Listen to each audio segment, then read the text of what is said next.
Join us on a whimsical journey through the hidden tales and mysterious lives of the lesser-known inhabitants of the Magic the Gathering universe.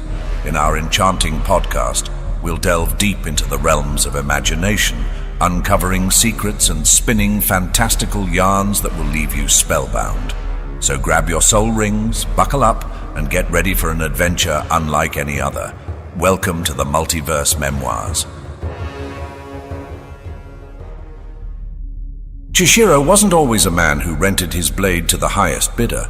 Once he wore the sleek, emerald-veined armor of the Order of Jukai, a brotherhood that carved its path through the neon-tinged wilderness of Kamigawa.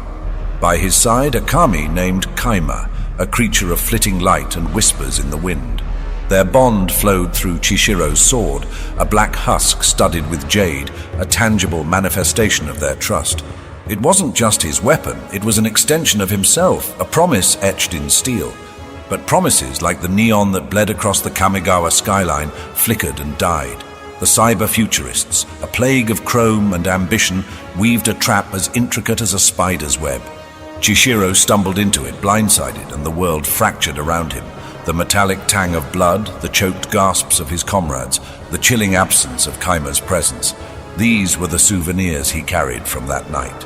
His blade, once a conduit for light, became a shard of his shattered faith. Grief, a thick, suffocating fog, settled in Chishiro's chest. The Order, once a sanctuary, became a constant reminder of what he'd lost. He drifted, an unmoored serpent in a neon-drenched sea.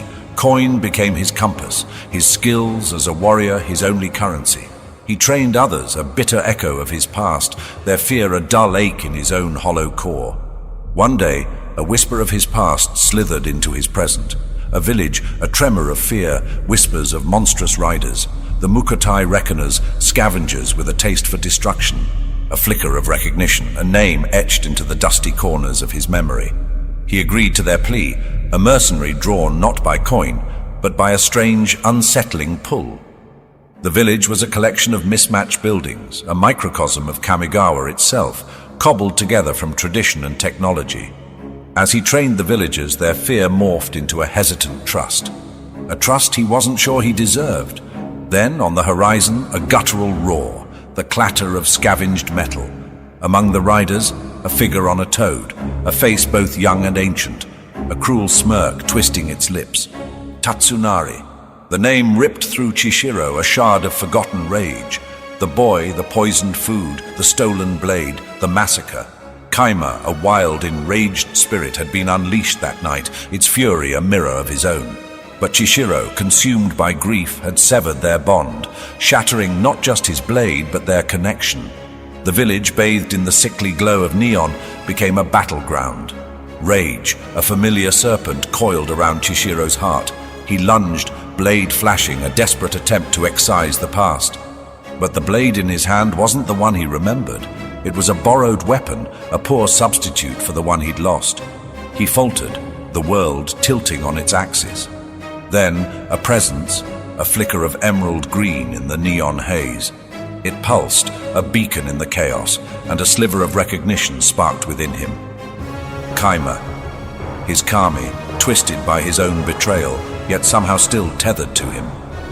A wave of despair washed over him, a cold tide threatening to drown him. But then, a strange clarity. He understood. The rage, the isolation, they had poisoned them both. He wouldn't let it consume him anymore.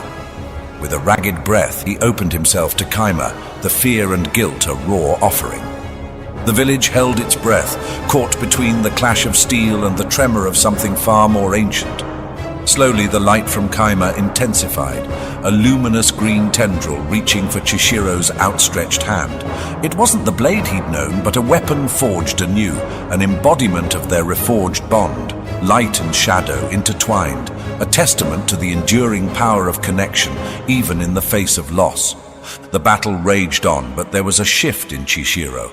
The rage was tempered, replaced by a steely resolve.